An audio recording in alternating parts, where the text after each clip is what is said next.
Je vais vous parler un petit peu d'urbanisme collaboratif, parce que il y a un problème avec les villes. Je ne sais pas si vous avez remarqué, mais ça marche pas toujours forcément très bien. Et nous, depuis un certain moment, on essaye de travailler notre métier, les relations avec les personnes d'une façon un petit peu différente. Les Nations Unies sont en train de préparer une grande conférence qui s'appelle Habitat 3. Et ces conférences, elles ont lieu tous les 20 ans. Donc la précédente, en fait, c'était sur le thème du développement durable. Et c'est des conférences un peu comme la COP 21, sauf que la COP 21, c'était sur le climat, celle-ci, c'est sur les villes.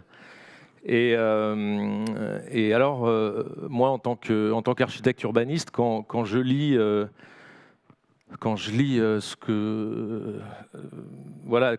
le rapport, en fait, sur l'état des villes fait par les Nations Unies, c'est quand même assez difficile quand je voyage un peu dans certains pays. Donc on voit aussi des villes qui semblent assez complexes à travailler. Alors, non, parce que les écrans sont différents. Et alors, donc là, j'ai simplement mis quelques tout petits extraits de ce rapport, mais en gros, qui dit que finalement, les architectes et les urbanistes et les villes, elles ratent un peu la transformation des villes, tout simplement parce qu'elles sont au service des propriétaires fonciers qui ont simplement intérêt à ce que leur terrain monte en valeur.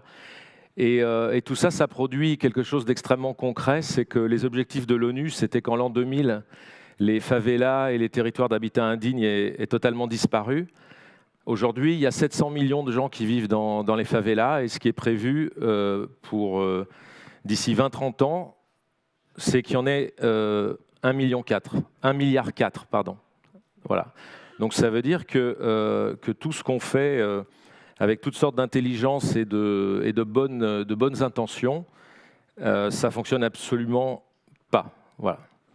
Et là, ce qu'on essaye de faire, c'est de penser les choses totalement autrement. Dans mon milieu, dans le milieu de l'architecture et de l'urbanisme, c'est un milieu qui est très très pyramidal, qui se présente comme extrêmement complexe et qui refuse en fait beaucoup l'intégration de la société civile et finalement des gens qui vont habiter dans les territoires comme apporteurs d'idées, et sous toutes sortes de formes de raisons et de justifications. La conférence de l'ONU, elle a préparé des documents qui vont être signés par les États. Et ce qui est très nouveau, c'est qu'ils parlent de fabriquer les villes avec les futurs destinataires. Mais ils n'en parlent pas comme les concertations qu'on connaît, où souvent on demande aux gens de venir pour valider des choses qui ont déjà été décidées par avance. Là, ils en parlent comme vraiment quelque chose qui serait fait avant que les décisions soient prises. Et il se trouve que c'est ce qu'on fait, nous, depuis un certain temps, depuis une petite dizaine d'années, en utilisant des logiciels.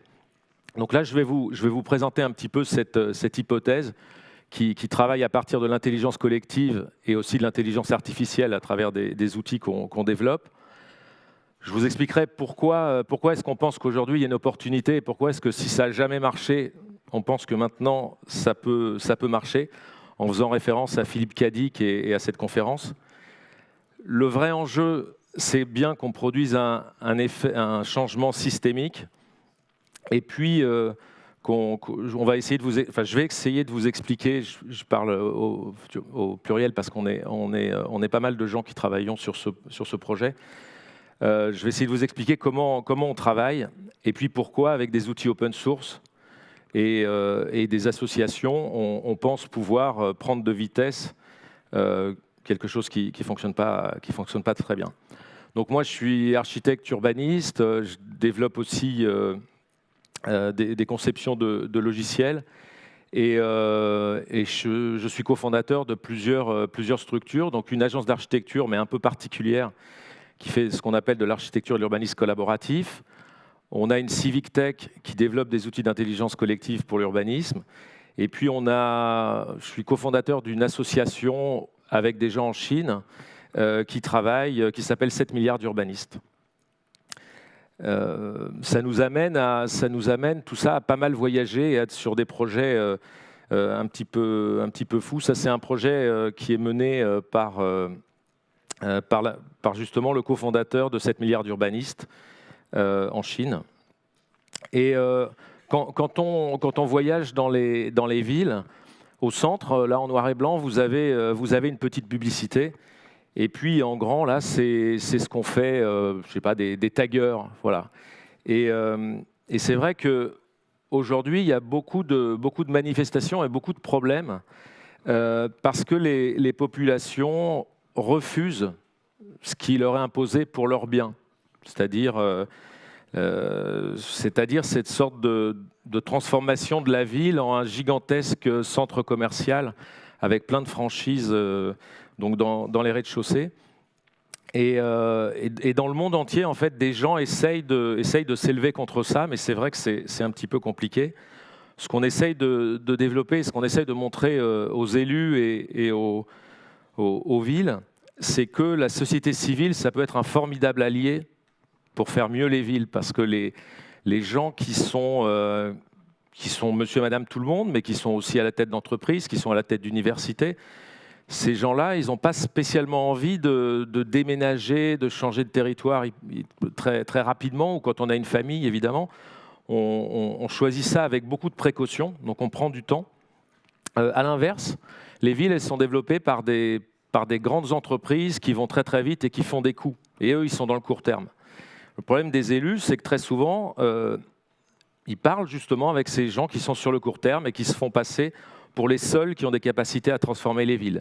Ce qui est totalement faux. Je vous donne juste un exemple qui est un peu gênant pour les gens comme moi, c'est que moi je suis architecte urbaniste, à chaque fois qu'il y a des villes qui sont développées de façon nouvelle, from scratch, en général ces villes ne sont pas très sympathiques. Et les endroits qui sont sympathiques, c'est les endroits un peu comme l'île de Nantes, c'est les endroits, moi je suis à Montreuil, c'est toutes sortes d'endroits où finalement il y a une sorte de crise économique, il y a eu des locaux libres. Ces locaux, des artistes les ont pris parce qu'ils acceptaient de ne pas avoir les normes, d'avoir froid, enfin toutes sortes de choses. Et puis ça devient des endroits sympathiques parce qu'il y a de la créativité, parce que l'artiste y vient, puis il a un copain qui fait des fringues, et puis des restaurants, et puis des choses. Et donc c'est assez fantastique parce que toute l'intelligence et tout l'argent, il est mis sur la fabrication de villes qui sont vraiment inintéressantes. Et quand on ne réfléchit pas et quand on récupère des lieux, là, il se passe quelque chose. Donc toute la question, et tout ça, en plus, ça produit de la favela, ça produit de la ségrégation. Et tout ça, il y a plein d'étiquettes de développement durable. Voilà. Donc la vraie question, c'est qu'est-ce qui se passe dans ces villes qui sont restructurées? C'est simplement qu'il y a des gens qui viennent, qui n'ont pas forcément beaucoup d'argent, donc qui sont des inventeurs, qui viennent avec leur communauté. Et la question, c'est pourquoi est-ce qu'on n'utilise pas cette méthode dans tous les endroits, donc en s'appuyant sur les personnes. Donc nous, on pense que le problème, c'est qu'on met chacun dans les boîtes, y compris les gens comme moi, on les met dans la boîte de l'architecte, les boîtes des développeurs, les gens se parlent pas. Et nous, on propose des choses qui peuvent paraître un peu bizarres. Donc aujourd'hui, c'est un monde un peu de peur, hein, tout le monde... Il y a beaucoup de peur. Nous, on propose de se faire confiance, par exemple, pour développer les villes. On propose l'intelligence collective, donc qui, elle aussi, c'est pareil, ça ne marche pas s'il n'y a pas de confiance. Et puis, on propose de rompre un petit peu les silos de tous ces spécialistes qui travaillent pour les faire travailler ensemble. On travaille dans les quartiers. Là, on est en train de faire un projet à Saint-Nazaire. Si ça vous intéresse, la semaine prochaine, il y aura des gens dans les rues avec des tablettes, avec nos logiciels, et qui travaillent dans tous les quartiers politiques de la ville de Saint-Nazaire. Et alors pourquoi est-ce qu'aujourd'hui il y a vraiment quelque chose à faire?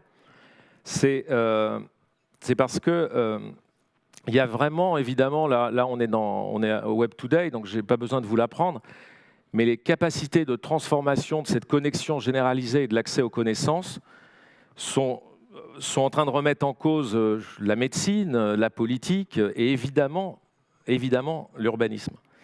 Et cette connexion, elle est hyper importante.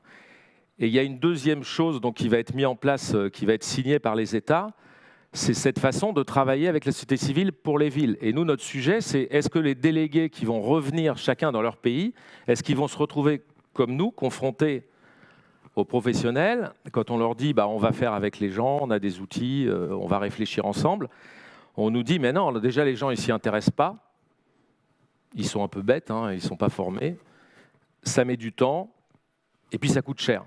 Et donc en fait ce qu'on veut faire c'est retourner ça, c'est dire non, les gens ils s'y intéressent, ils ont des idées extrêmement intéressantes à combiner avec ce que nous on fait en tant que professionnels, il y a des outils gratuits, dont le nôtre, mais il y en a d'autres, donc open source, gratuit. Et puis ça va très vite. Voilà. Donc en fait, cet effet Philippe Cadic, on dit ça comme ça, mais on a cette... Bon, je ne sais pas si vous connaissez l'auteur de science-fiction, mais tous ces univers parallèles et toutes ces choses, on est là-dedans aujourd'hui. On vit vraiment dans ce monde. Il y a une connaissance qui peut être très profonde. Et nous, ce qui est assez particulier, c'est que nos outils travaillent avec des univers parallèles. Mais peut-être que j'aurai le temps de vous le montrer. Il y a dans les années 60, il y avait des gens qui avaient réfléchi déjà à ce qu'on fait maintenant, sauf que maintenant c'est possible. Avant c'était extrêmement compliqué. Donc ce qui est intéressant, c'est qu'à un moment il y a des gens, je ne sais pas comment, je ne sais pas par quel miracle, mais qui vont faire signer les États sur des choses extrêmement radicales. Et comment est-ce que la fabrication des villes, elle va réellement changer? Et bien évidemment, c'est la gouvernance qui doit changer. La gouvernance, c'est les rapports de pouvoir. Et bien évidemment, il va y avoir des résistances extraordinaires. C'est pour ça que notre association, elle s'appelle 7 milliards d'urbanistes, parce qu'en fait, on pourra changer en étant beaucoup. Donc bien sûr, on agit avec des chevaux de Troie. Là, je suis là, on est... la meilleure chose d'agir quand on essaye de rentrer, de changer le système, c'est de dire non, je vais changer le système, mais c'est tellement délirant que les gens ne le croient pas qu'ils sont en train de contrôler le système. Donc on peut le dire. Donc là, je le dis, on est là pour rentrer des sortes de petites choses de faire rentrer des petites choses dans les esprits qui vont changer les structures. Mais on le fait déjà, donc c'est pour ça que je peux le dire. Par contre, il faut produire des preuves. Construire la confiance, c'est simplement produire des outils qui démontrent que cette confiance, elle est possible. À Saint-Nazaire, par exemple, quand les gens vont agir avec ces outils, quand ils vont donner leur avis, c'est en temps réel sur Internet, c'est en temps réel, et ils voient très bien que les élus qui ont payé pour ce système, qui ont payé pour avoir ce système, ils n'ont aucun moyen de le contrôler. Je donne un exemple très simple, c'est qu'on leur donne des outils qui leur permettent d'enlever tous les bâtiments. Et les gens, quand ils sont dans la rue, qui peuvent enlever tous les bâtiments et qui peuvent valider, ils disent « mais c'est un peu bizarre parce que nous, on a entendu que les élus, ils veulent faire des bâtiments. » Donc, qu'est-ce qui va se passer si on est 1000 ou 2000 à proposer donc pas de bâtiment? C'est étonnant parce que vont faire les élus et pourquoi est-ce qu'ils financent quelque chose qui peut les mettre finalement en danger? Et on leur dit justement, c'est-à-dire qu'il y a des élus qui sont en train de changer, donc là en l'occurrence c'est le maire de Saint-Nazaire et ses services, parce qu'ils croient qu'ils peuvent rentrer dans une discussion honnête et sincère avec les citoyens et continuer de faire leur travail d'élus, mais rentrer dans des logiques d'explication, et je dirais d'échange autour d'arguments et pas autour de rapports de force. Donc bien évidemment, ce qui est important, c'est de faire. Par exemple, quand on est en Chine, avec ces outils qui sont quand même, quand on les a développés, on ne pensait pas forcément que la Chine serait un des pays avec lesquels on irait le plus vite.